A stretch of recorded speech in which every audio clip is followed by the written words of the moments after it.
vlog for today.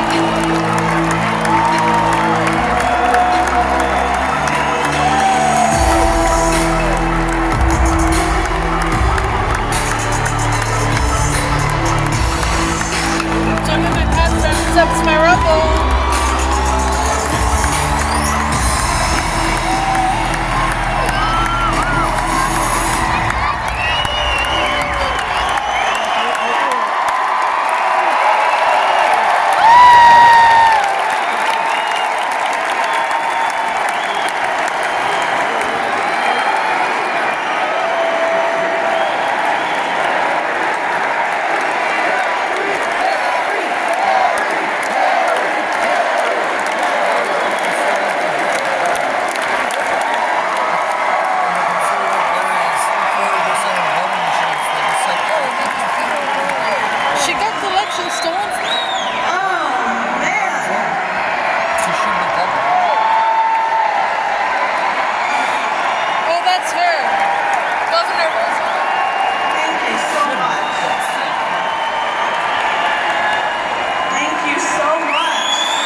Today. This is amazing. Yeah!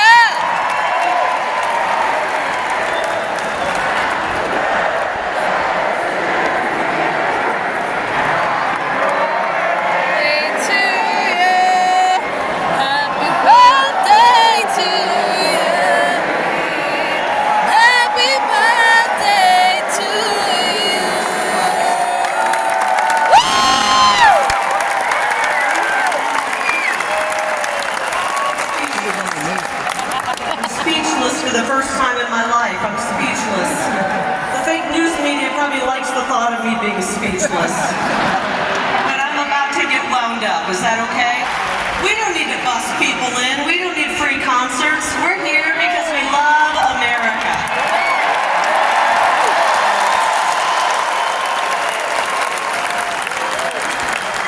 I think I want to speak to my old friends in the fake news because, you know, it's funny. They've been trying to say, specifically, that in Arizona, the MAGA movement is dying.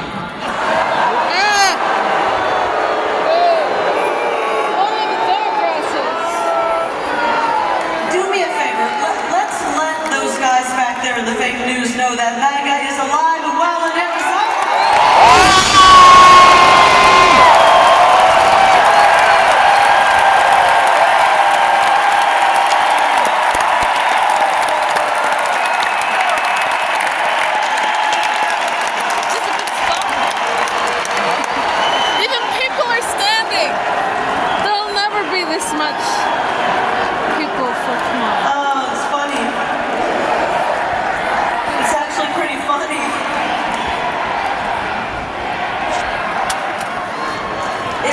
Pretty funny because they're saying that MAGA is dying, but you know what's dying right before our eyes?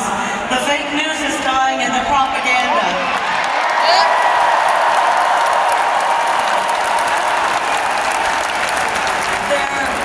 They're made-up narratives combined with their bogus polls in their attempt to take the oxygen out of this movement. There is no suppressing MAGA. No. You can't suppress us. So we're not going to let them take this amazing energy in this arena out. We've got to turn them off. Are you okay with that? Yeah! Turn the TV off.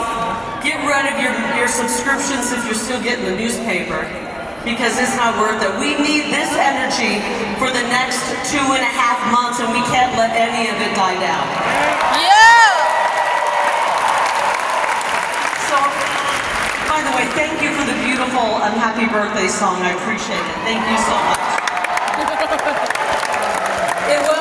It was 55 years ago. Thank you. Well, we got the rowdy ones over here. Oh man. Okay, 55 years ago, in the summer of '69, my mom, Sheila, delivered her 9th and final baby, yours truly.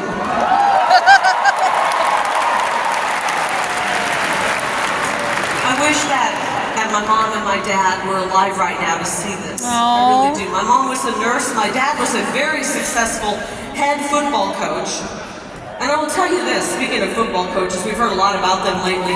She must have been through a lot. Coach Larry Lake supplied the young men that he was coaching with helmets and shoulder pads. Unlike this assistant coach, Tim Walls, who supplied his young men with tampons and maxi pads.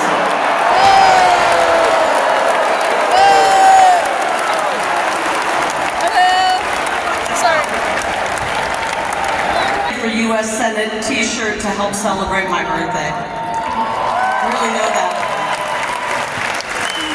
So today I am officially, once again, 29 years old. But I somehow have 55 years of experience under my belt. No, but really, in all seriousness, there's no place I would rather be than right here with all of you on this day. And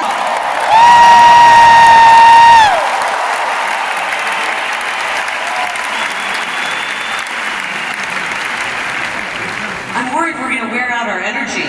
We got to save some of this because the man you're here to see is coming up next. We got money. Yeah!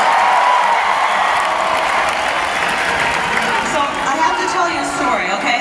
This is actually the second birthday that I have spent with President Trump. On this day 3 years ago, I spent my 52nd birthday in New York City. Now, of course, I'd met President Trump before. In my previous life, when I was working in the news, I had the privilege of interviewing President Trump when I was one of the last remaining fair and honest journalists. But this time, a few years ago, I got to connect with him for the first time in my new life in politics, and it was an experience I'll never forget. I was at Trump Tower. I took that famous golden escalator up. I hopped onto a golden elevator and shot up to the 26th floor of the beautiful Trump Tower in Manhattan. And as I was looking out on that skyline, much of which, contrary to a well-known politician who said you didn't build that, Donald Trump had indeed built that. A big part of the skyline of New York. And I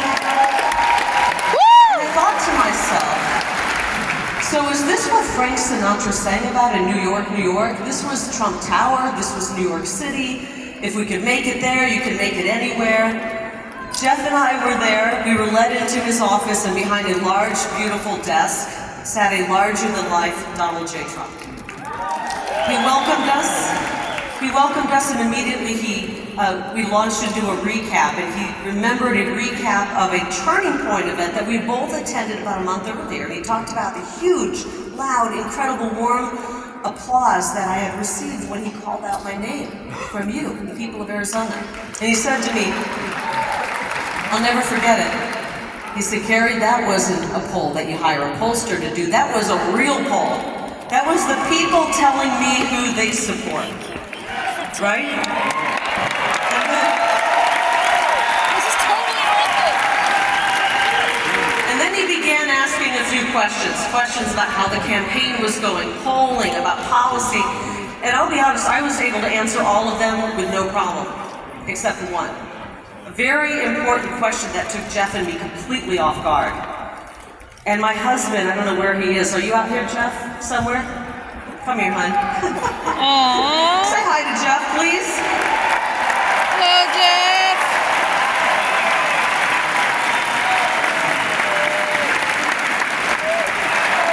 Aww.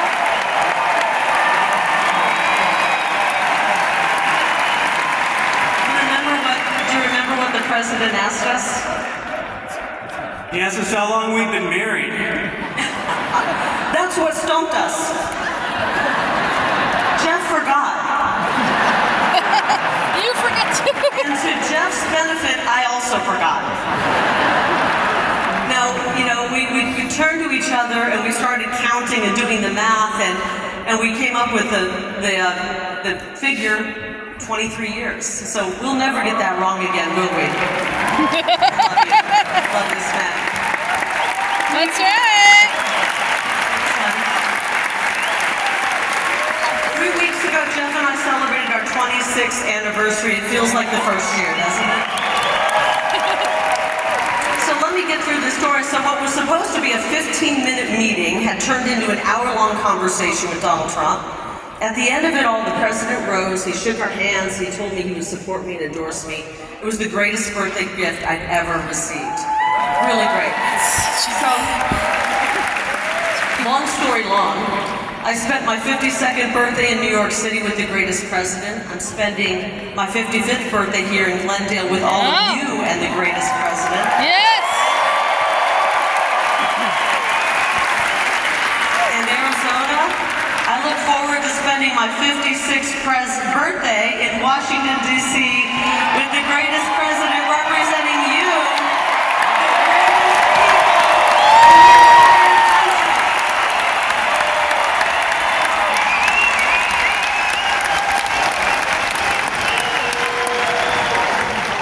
Decades ago, like many of you, on my 18th birthday, I registered as a Republican, inspired by a man named President Ronald Reagan, whose very powerful words still guide us. I think one of his most famous speeches, he said, "You and I have a rendezvous with destiny.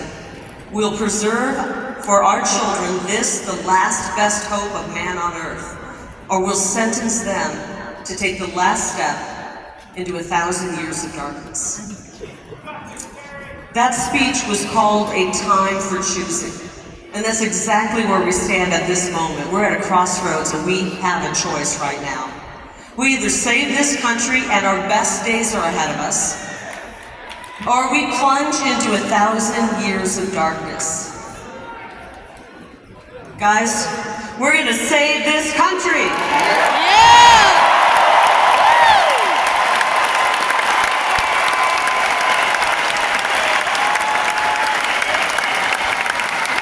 Ronald Reagan spoke those words on behalf, did you know this? He spoke those words on behalf of Arizona's favorite son, Senator Barry Goldwater, a man whose Senate seat I would be honored to fill. I really would. The media, you know, back then the media called him extreme, the media called Reagan extreme, they called Trump extreme, they call me extreme, and they call each and every one of you extreme. Wish your dad was extreme. Because we are onto their corrupt system. Can you imagine?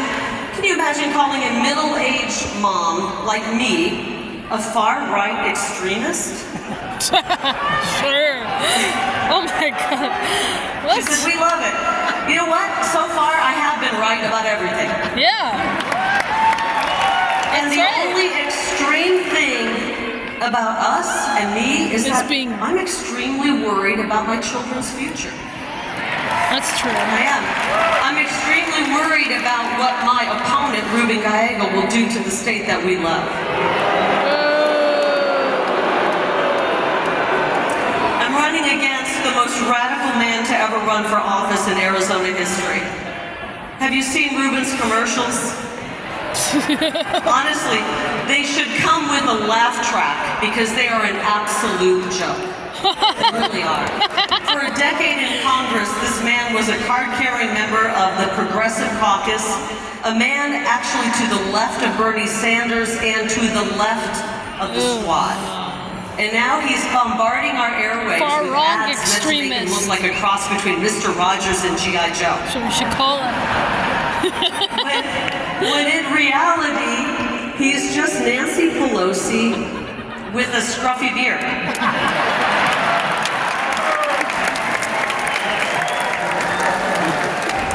Now guys, if you don't mind it, I'm about to lay out some hard truths about my opponent, Ruben Gallego. And I'm not telling you this to be mean, I'm really not. I'm telling you this because because the people have got to know before they vote who this guy is. His ads leave out a whole lot of despicable treatment of women. His ads don't tell you that about the time that he harassed and threatened a 20-year-old female intern, and when she complained about it, she was fired. His ads don't tell you about the fact that his fellow Democrats down at the state legislature gave him the nickname the Troll because of how creepy and degrading he was with women. And his ads don't tell you about the time he told the Latina woman that because she was a Republican, she wasn't a real Latina. Baby, grab my phone. Can I hear it for our incredible conservative Latina women?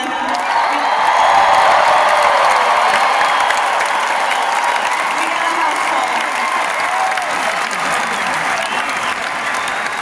Including my daughter right down there. Like this. His ads don't tell you, frankly, about the most unforgivable act against a woman. When he walked out on his pregnant wife, when she was 9 months pregnant, days before she delivered their firstborn child, he served her papers and he ran off to sleep with a DC lobbyist. That's despicable.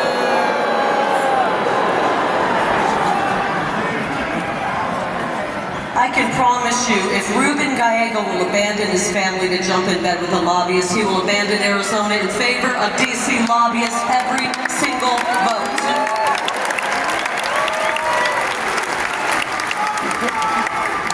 If his treatment of women isn't enough to keep him out of the U.S. Senate, then his voting record ought to be.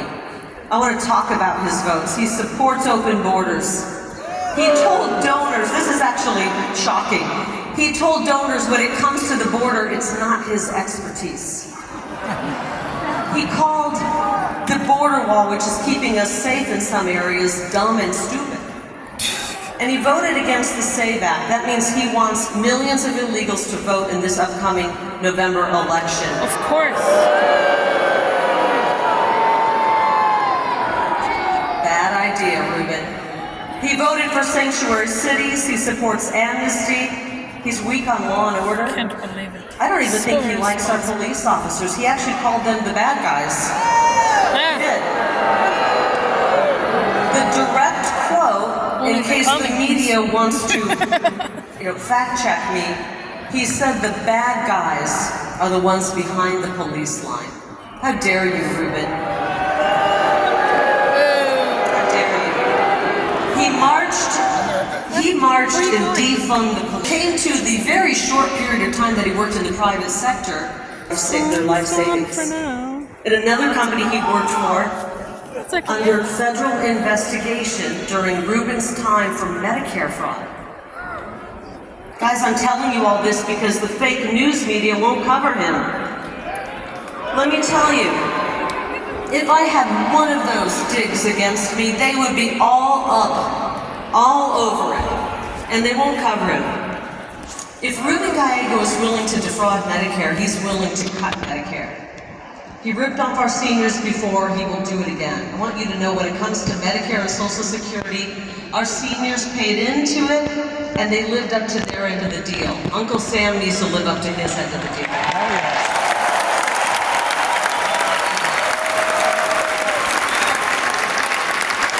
Let me be perfectly clear, when I'm in the U.S. Senate, any politician that tries to lay a finger on your Medicare or your Social Security will have to go through me. Yeah! Honey, he's got me Arizona still. And worse yet, they're gonna have to go through President Trump, and that guy's bulletproof. Yep!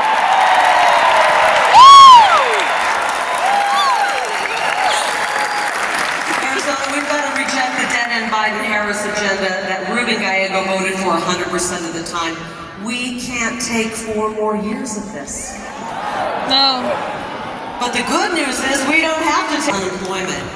When we win, we're going to bring back that hot job market that President Trump introduced.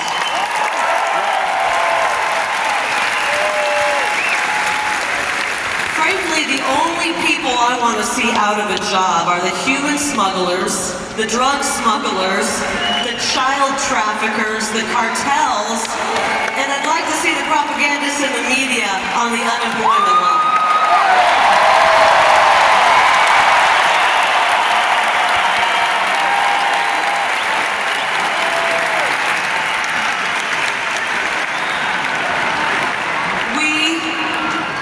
Arizona, we deserve clean, safe, and secure neighborhoods.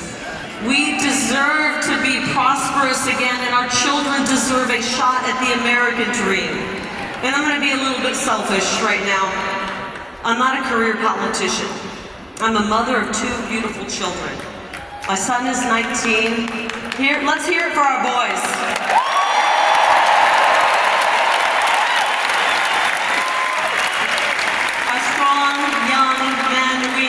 Guys,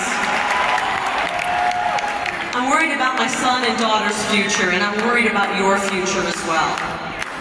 I'm a fed-up mama bear who recognizes that President Trump is the only person who can lead us out of this nightmare and restore the American dream. Yeah.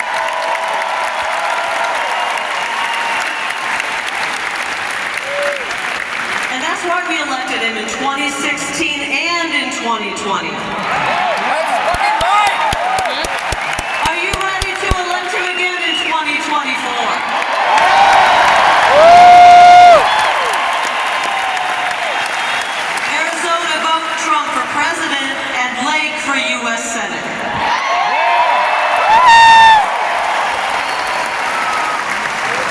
President Trump stands for American greatness. I will stand for Arizona greatness.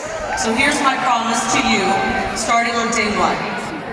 I will work with President Trump to secure the border and finish the wall. Wow!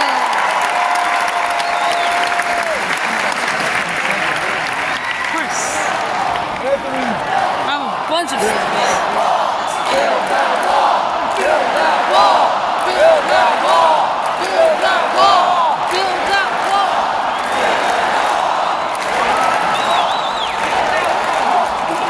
From the Gulf Coast all the way to the Pacific Ocean.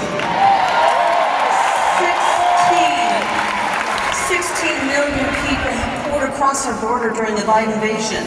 In order to save our homeland, we got to send them back to their homelands. We will begin the largest repatriation operation this world has ever seen.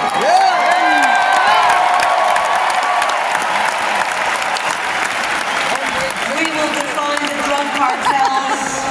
We will define the drug cartels as foreign terrorists, and we will use every ounce of energy our law enforcement and military has to put them out of business for good.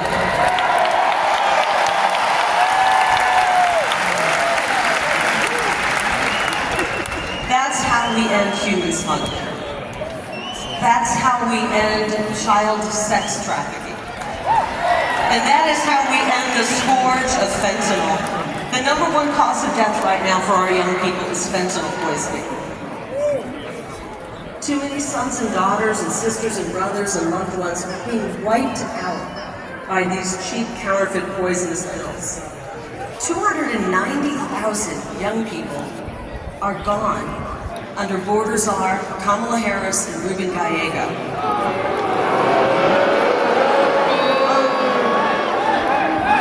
Under their reign of incompetence, we've lost a generation of young Americans. This is our future. This She looks like she's is our wearing future, and we want it to be strong. So my message to young voters, and they're all over this place, I will be your biggest advocate in Washington, D.C.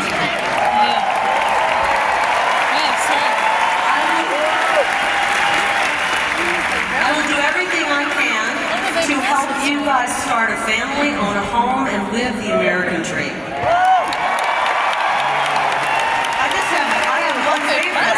I want you guys, when you think of that American dream, to dream big, really, really big, okay? Because the future is going to be bright. The future coming your way is going to be very, very bright. Now, a couple more promises. Before I vote on any legislation, first of all, I plan to read it, okay? And then I'm going to ask myself a few questions. Will this make Arizona safer, stronger, more affordable? Will it make our country more secure and prosperous? And is it constitutional? Yes. And if the answer is yes, yes, yes, yes, and yes, then I'm going to vote yes for it. It's pretty simple. I will support legislation that calls for the death penalty for any criminal who kills a police officer in the line of duty.